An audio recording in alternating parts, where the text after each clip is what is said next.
afternoon. First of all, I want to thank Interest for the opportunity to speak on access to medicines. It's always a pleasure to be at Interest. Thank you so much for the work that you do and for your continued commitment in this space. So I'll be talking about ensuring access to health products in a shifting funding landscape. I think there is no more important topic at this moment in terms of access than what is going on in the global health space. So I wanted to share perspectives in relation to that. Next slide, please. Is there AI control?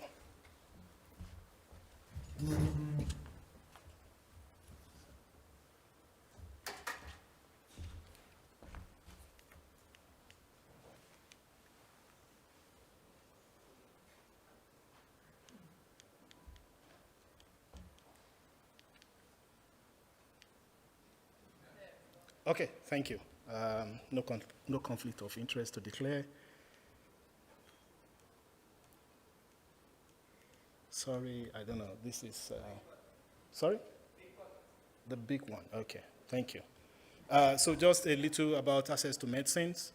About MPP. Many of you know us, but for the purpose of those that do not, I will briefly talk about what we do. MPP, it's a public health organization established in 2010 to accelerate access to and facilitate the development of medicines in low and middle income countries. So we work through voluntary licensing and technology transfer.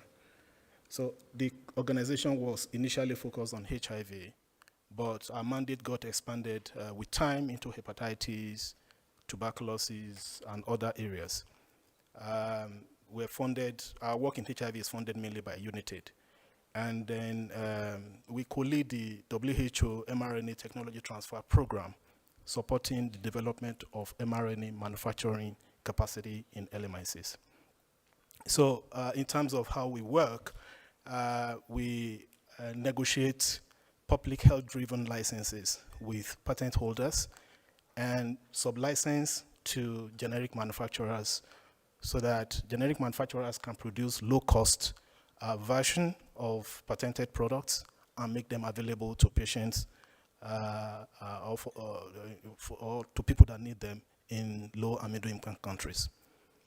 Just as an example, you're familiar with our work with dolutegravir. There was an agreement with ViiV 1 year after the approval of that product to make sure that the product is available in LMICs. And in 10 years, 24 million people are estimated to be on generic DTG, DTG-based regimen, and that accounts for over 75% of all people on ART worldwide. Full WHO recommended regimen today costs less than $40 for 365 days. And the product has been supplied to more than 128 countries. So this story about DTG has been a collective effort. It involves the civil society, it involves many people here, the communities, academia, funders, UNITAID, governments, etc. So in terms of our footprint, generally, we have signed licenses with 22 patent holders. Some of them are on the screen. And we've partnered with generic manufacturers in more than 72 countries, more than 72 generic manufacturers around the world, and delivered 44 billion treatment doses in 148 countries. Our savings as of 2023 was about 2 billion to the global health community. It's estimated to hit about 4 billion in 2030. Going by the lower cost products that gets to LMICs. And in terms of impact, 170,000 deaths averted. The focus of this presentation is actually in relation to what is going on. funding cuts and uncertainties in the landscape, it portends significant danger to access. For example, if there are uncertainties around demand, manufacturers will not be able to plan the way they will normally do, and some of them might hold back their investment. And the ultimate impact of that will be shortages. We're already hearing reports about shortages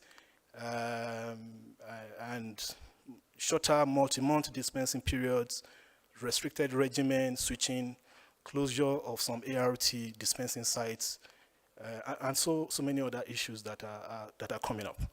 So for us, we thought that there are things that we could do, that every stakeholder needs to do in order to ensure long-term sustainability in supplies. The way funding looks like currently is that most of the financing of ARVs seem to be from external sources. Like 45%, only 45% of ARV funding is from LMIs, is from local sources. The rest is external. If you take South Africa out of it, because South Africa funds its ARVs predominantly, it drops to like just a quarter. So we thought that along the product value chain, different stakeholders can play different roles in order to address this problem. We often think that anything that relates to access is about throwing money at a product, but there are systemic things that could be done to ensure that health systems are able to adapt and to cope in the long run. So if we look at the product life cycle from R&D to patients, there are opportunities every step of the way. The first, in terms of R&D, we can start to think about incorporating access considerations from the outset. At the point of product research, discovery, we should start thinking about access. I will talk about a bit more about this in subsequent slides. The second step, in terms of regulatory review and approval, we can start thinking about how can regulatory mechanisms be leveraged in order to contribute to access. And the third, which is where MPP focuses, IP licensing, tech transfer, and regional manufacturing. There are things that could be done here as well to ensure that price reduction can be achieved through competition. We have demonstrated that, as I showed earlier on DTG, and also sustainable access through local production. And in terms of procurement and distribution, pool procurement is a key mechanism. And at the health system level, there is need for more money for ARVs and more ARVs for the money. So in terms of the first one, we can start researchers, and there are so many in the hall today, even local researchers. We should align R&D priorities with the disease burden and health system needs of LMICs.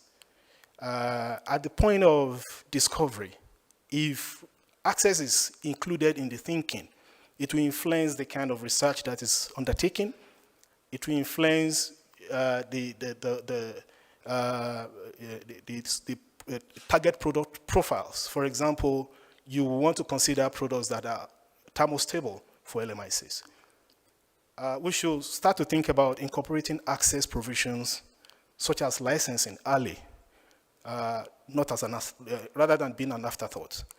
Usually we wait till when a product is almost getting to approval, regulatory approval, before we think about access.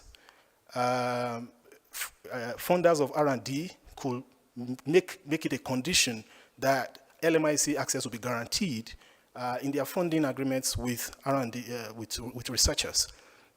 Gladly, there is a provision in the pandemic agreement that is possibly going to be ratified next week at the World Health Assembly that has included a language around this. So we should, latch on to that opportunity, and LMIC government needs to talk more about this to ensure that wherever research is happening around the world, there is provision for the researchers to ensure that whatever products come from that process is made available and accessible to people in LMICs. And of course, there are collaborative platforms like the mRNA Technology Transfer Program and Product Development Partnership that could help. In terms of regulatory review and approval, it's important to harmonize regulatory processes and streamline product registration. This is so key. There are more than 50 countries in Africa, and each country seems to have its own regulatory requirements. So for a manufacturer, it means that they will have to prepare over 50 dossiers, and each dossier is expensive to prepare. So as business people, what they do is to look at markets that offer the highest promise in terms of commercial returns, and they just file in those places and ignore the other markets. So if mechanisms such as the African Medicines Agency is made to work and is operationalized fully, it will help, because Africa will have one regulatory approval system that eliminates the complexity and the cost, and that will help products to get to market. It will reduce cost. And it's important as well to implement accelerated approval pathways for priority diseases, or as incentives for broader access through mechanisms such as licensing. Regulators can make offers to innovative companies to say, look, if you make these products that you are launching in XY company in high-income countries, if you make it available to Africa or any other part of the world that is less, that is poorer, we are going to expedite the approval of your other product to get to market. It's called priority review voucher, and that will incentivize those companies to actually take access into consideration in their operations.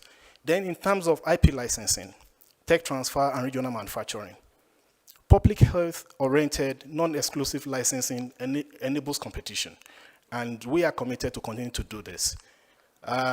It's important to facilitate earlier entry of products in LMIC markets, and that speaks to what I mentioned earlier. If at the R&D stage, it is already included in the R&D agreement that whatever products come from that process will be made available, it makes licensing easier. And of course, it's important to bridge gaps in knowledge, skills, and technical expertise, and also to provide data in terms of manufacturing processes, analytical methods, and trade secrets. And of course, boosting of regional manufacturing. And there's been a lot of discussions in recent times about dual regimen. And I hear that WHO will likely put out new recommendations in this regard. If people that are stable on triple regimen, if there's a new recommendation that reduce the number of pills to two, so taking one out could lead to cost reduction. And long-acting formulations too, it's also an opportunity. Well, there's no analysis to show this, but I have a sense that products that are taken maybe once a month, or twice a month, every 2 months, every 4 months, or every 6 months, as against those that are taken daily, if we do the analysis, there could be some kind of cost savings there. If those ones that are taken at longer duration do not have complexity in terms of the administration and associated cost. So these are all opportunities. There is a product that MSD is currently researching that is likely to be taken once a month orally for PrEP. Those kind of products, maybe, if we do the analysis, in the long run, it could lead to cost savings. And finally, or just before the last one, procurement and distribution. Improve market viability and attractiveness through effective demand forecasting, and also leveraging pooled procurement for efficiencies and cost reduction. And finally, to address supply chain vulnerabilities.